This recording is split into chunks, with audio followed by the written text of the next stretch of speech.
first of all, Biden's not going to be president. I may have said that already, but it just seems completely implausible that he could get elected. He said this past week that he talked about the record player, and and it was a gaffe that he's talking about somehow we've got to get kids to play record players, but not too much TV, and so, but the truth is, he isn't crazy, a little sleepy maybe, not crazy. He's talking about the fact that poor kids supposedly, it's some study, and then it's just extrapolated to everyone everywhere always. So it may or may not be accurate, but that it was some study that said that poor kids are hearing 4 million less words by the time they hit school than wealthier kids. And hey, that's a good thing. But what I think was missed, and what I tried to capture, I mean, if everyone read my piece, then the world is now a better place. But what I'm trying to capture is the fact that Joe Biden's response isn't to let people know you've got to say more words to your kids. It's to help the parents who really don't know what they're doing and send social workers. And so Biden under the bed, or since he can't be under every bed in America, or maybe just in poor America, you'll have social workers who will be there at night to make sure those parents who aren't bad people but don't know what they're doing don't turn off the record player. Whatever you do, don't turn off the record player. But it really, look at where we are as a society, where someone running for president talks about a record player, so that makes him somehow quirky and weird. But what he's really suggesting is that the federal government somehow facilitate getting a social worker into every poor American's home to make sure that they're not screwing up their kids. And I don't think that's the problem. I mean, poor people don't try to screw up their kids. Let them know how to better raise their kids, and I think most of them are going to take whatever advice they ought to take. And but the idea, one, is condescending, but two, really, like, that's what we want to do, is we want to so micromanage our neighbor that's the new federal government program. Elect me president, and I'll make sure that there's somebody stationed in your poor neighbor's home so that their kids have a fighting chance to overcome their lack of knowledge of how to raise kids. And sometimes it is amazing. You hear stories, and they don't put the mundane stories in the paper. So sometimes we have this idea that the world's crazy, because of course they're taking the craziest stories in the world and they're telling you about them. But from what I can see, wealthy people do crazy things with their kids, and often good things. And middle-class people do crazy things sometimes with their kids, and often good things. And heck, we might disagree about what the crazy and good things are. And so do poor parents. And this is, it's outrageously condescending, and it's stupid. And he thinks that he must have some taxpayers who are a bunch of idiots on the hook somewhere who just pay whatever they're told to pay. Or he's got, people who like to loan lots of money to governments who have a big Navy and nuclear weapons and a big army and lots of bases around the world. And, because he's sure got a lot of money to spend if they're going to put somebody in every poor person's home to make sure they're raising their kids right. Wow. Yeah, it is breathtaking in its own little way. Though it does remind me of Hillary Clinton's "It takes a village," it takes a village to raise a child. There's this idea, a lot of people have it, that everybody needs to be involved in your family life. Well, it does ignore it takes a village, it ignores the fact that someone's got responsibility, and that, it's really helpful if you live in a nice village. But if you're expecting the village to raise your kid, you got another thing coming. And that doesn't matter what village you live in. that's not a recipe for success. Right. But at the same time, it part of, I think, my concern as I get older with the way the country is working is that is more of a recognition. I think when I was younger, it's much more, I got to make my way in the world, and I'm focused on that. And you find someone and you have kids, and all of a sudden things are happening. But as I get older and have kids and have grandkids, you do worry about the village, because your kids and your grandkids are going to marry somebody, your nieces and your nephews, and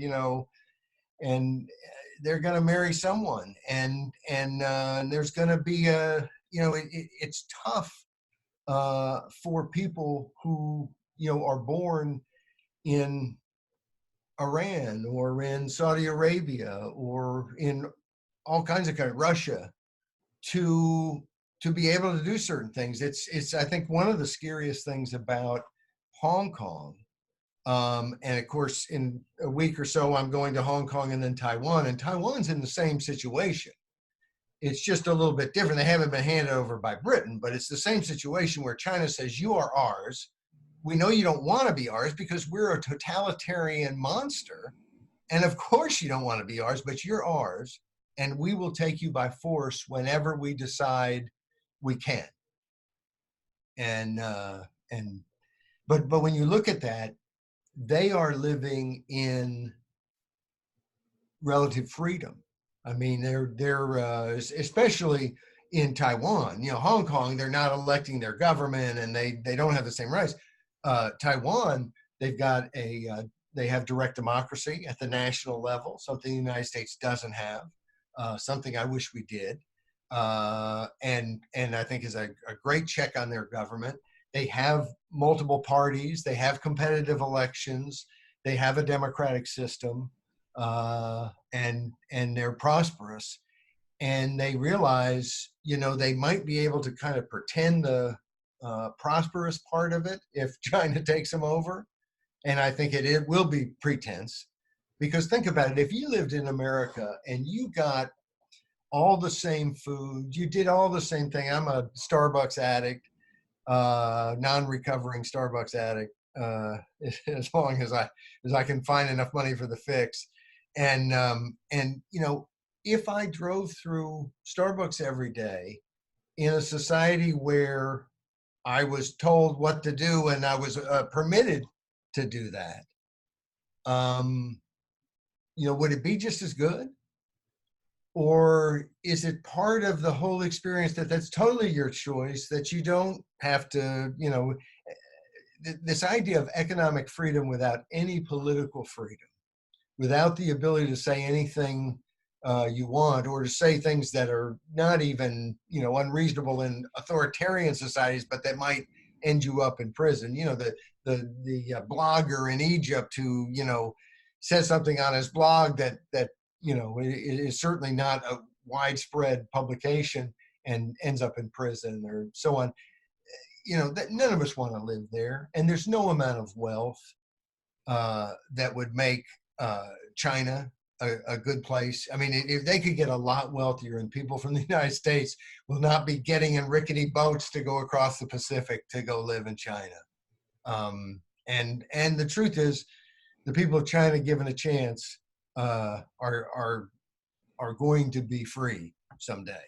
And my hope is that China becomes free before it snuffs out the freedom of Hong Kong and the freedom of Taiwan.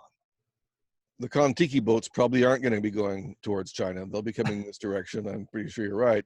I noticed that the problem here is that these politicians want to control our lives. And many of them, like Kamala Harris, don't think that they should have any checks on their power. Yes, and she was Attorney General. She's supposed to kind of have a sense of the law. And I will just I want people to know that I was prejudiced against Kamala Harris before she was ever in the U.S. Senate or ever ran for president, because I saw her write ballot titles for initiatives in California. And unfortunately, the courts have ruled in California that much deference must be given to the Attorney General, who's elected by the people and is clearly a nonpartisan agent of the masses. And it ain't true. And so she got away with writing horrible ballot titles that just I worked on a pension reform measure, and no matter how you changed it, it was going to get a ballot title that was written in basically, you don't want to vote for this, do you? Vote yes or no. And it's just terrible when you and so often in the area of government I deal with most secretaries of state and county clerks, and I have to say that almost never are they behaving in anything but an upright, good manner. It is heartening to know that in zillions of county clerks' offices and secretary of state's office, I've seen ethical, decent behavior that's reassuring. But it's the sort of thing where I'm going to lose my train of thought and I'm not going to get back to where I am. Well, we were talking about Kamala Harris. Your second column, the second commentary this week was chortling evil. And she basically, the very idea of a check on her power is, she laughs. Yeah. Well, she does not see it, and she's well educated, and she was in a position to operate as a steward of the law and of the people, and she did not. And since then, she talks about gun control without any sense that there's any legal framework that would limit what she could do. And not only no legal framework, I remember Obama on certain things like the FISA courts and so on would say, well, as long as, Congress okays it, then, everything's good, which of course, no, because there's a thing called a constitution. So Congress could okay it and you could okay it, but the Constitution could say, no, you don't, and you don't get to do it. And it's the same sort of thing we pointed out the next day after we talked about how Kamala Harris, no regard whatsoever, no thought that there's some constitution that would limit anything she could do. The next day we talked about Beto O'Rourke and his idea that, yes, we're going to take your guns.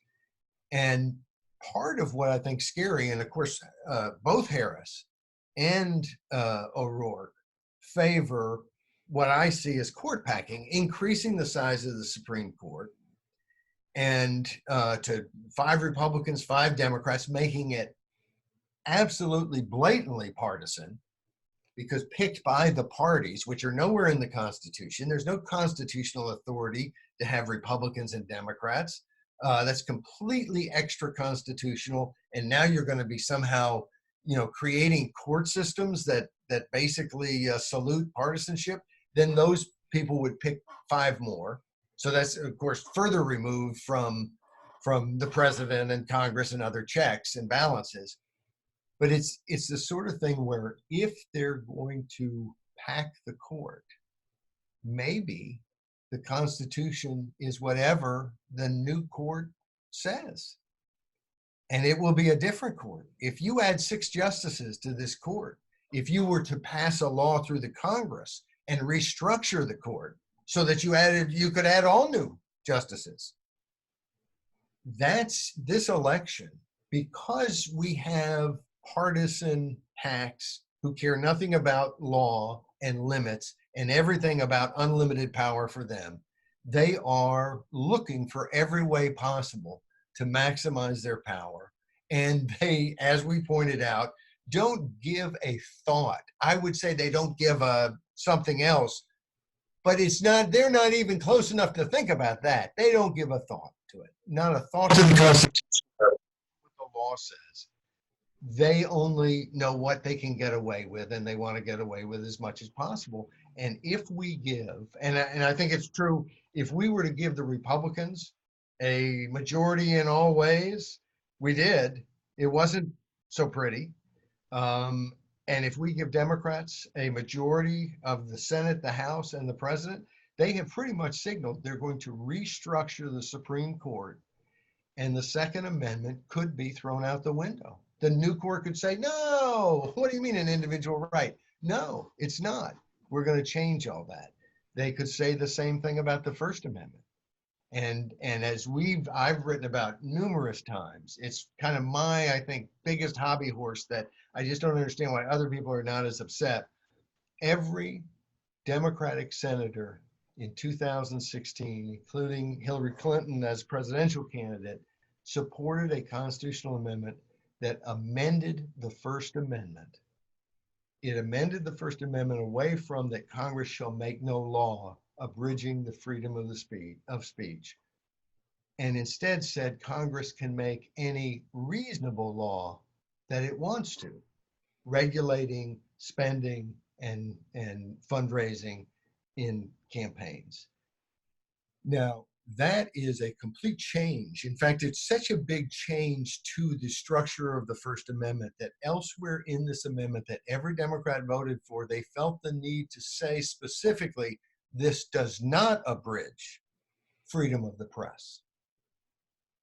That's how big the power grab is, that they thought you might mistakenly think we're also outlawing freedom of the press, but we know that the New York Times and the Washington Post would probably argue about that, and we're buddies. So, you know, that to me is the most frightening thing that has happened, and I compare that to, George W. Bush arresting Jose Padilla and calling him a bad man and refusing to charge him for a year before the courts finally said, no, in America, you cannot arrest people and just say they're bad and not, you have to charge them with an actual crime. We have something here called rule of law, and I'll spell it out. I'll write it on a piece of paper you can hold in your pocket to just read the words every once in a while. But that is a sleeper issue. It's like, and the whole fight over guns, which is so emotional, but it's emotional largely because one side says there are murders, they used a gun. If you don't agree to outlawing guns, even though if they were outlawed, there'd still be murders with guns, and everybody recognizes that if they're rational, that somehow you're evil and you're terrible. But we have things like the no-fly list, which people say, hey, if you can't get on an airplane, how can you get a gun? Well, the truth is the no-fly list ought not to keep anybody off an airplane. That's completely unconstitutional for the government to just make up a list and then divvy up rights on some BS list. I mean, this list they pulled from who knows where and it's horrible. I had a nephew who was on the list starting when he was, I think, about 8 years old, because his name was similar to a terrorist name. If the terrorist is named John Smith, do the Smiths just not get to fly in the entire country? I mean, it's insane. And yet people, because they didn't like guns, said, hey, we ought to be able to use that list to then take away someone's Second Amendment right. And why not say, look, if you're on that list, you're dangerous. So why not take away your First Amendment right? We don't want you out there jabbering if you're a terrorist, evil, bad guy, without any real attention to the underlying list being completely bogus.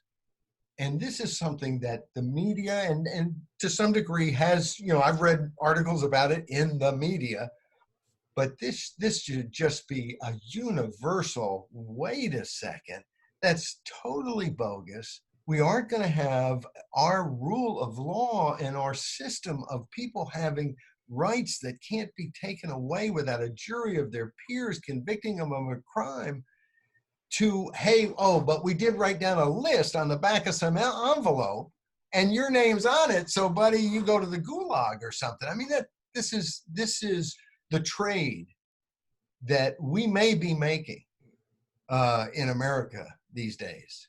And that is really, really frightening. It's almost as if you have a theme this week, because the fourth commentary was against spying on American journalists. Well, this one's kind of close to my heart because I love antiwar.com. And I'm jealous that they grabbed that website because, geez, I can't believe that was open. But boy, they sure have done something with it. and it's a great site for information on what's happening in foreign policy, and they've covered the battle over draft registration and national service, and are they going to expand draft registration to women and things like that. So it's a great publication. I know some of the people think very highly of them, and so it was great to see them battle the FBI and win. And what it's about is that the FBI basically was investigating them and writing memos about them. And it seems to me that if we live in a free country, you're allowed to think that a war is not a good idea, just like you're allowed to think it is a good idea. You're allowed to report the news as you see fit and to have your own opinion on it. That's kind of America 101. And we don't need government agencies that investigate people because their politics says, X, Y, and Z, and somehow the state thinks that's not okay. I mean, that makes us Egypt and Russia and China and countries we don't want to be. And that's the fear, is that we see all the time that we're doing things that are sort of like what we say you're not supposed to do. And then the answers when there's self-reflection are, oh wait, there's no self-reflection. But it to me, this whole FBI thing is, well, and it's interesting because if you have an FBI file, it seems to me you are somebody. The old Jesse Jackson, I am somebody. Well, that's if you have an FBI file. And years ago, I did a FOIA to try to get my FBI file. And I don't know whether it was, they took forever, they'd send a letter that says, we're still looking, it's like, how big's the warehouse? Come on. And I finally, they just stopped sending any letters. And, I didn't have a law firm at my beck and call to, sue them over it. But it is interesting to think about how many different Americans may have an FBI file on them. And it wouldn't shock any of us to find out that they do, but it does put the country in a different light. And I don't mean the country, I shouldn't say the country, because the mountains are still beautiful. The amber waves of grain are, are just as tasty. But the government's in a different light. And because you're an enemy of the state, and the state is a massive group of folks, and increasingly not under citizen control. Libertarians, conservatives, we tend to look at the size and scope, especially libertarians, of government, because the conservatives are going to be part of it. They like that size. We need a 14,000 ship navy and so on. But for libertarians, we look at just the sheer amount of stuff that the government is doing. But the real key is how much of that stuff is something that the people support or don't support. And it just seems to me that right now, I mean, during the last 20 years, as Bush added a new entitlement that was unpopular when it passed, wasn't passed because of a groundswell of the American people, was passed because Bush wanted to dangle some money. Thought he could kind of buy off some people. And what we found is when you try to buy off people, it's not very popular. But when the money starts flowing in, don't try to stop it, because that's very unpopular.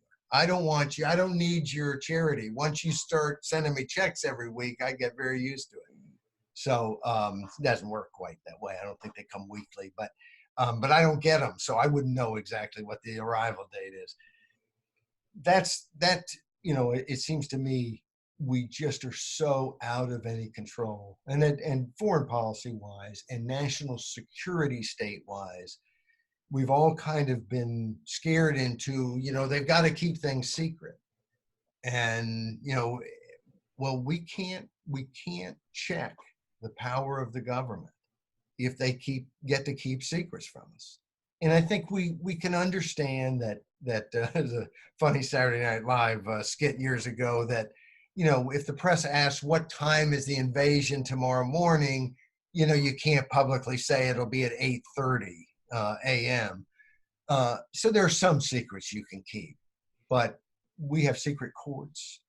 We have a government where you have the Congress and the White House.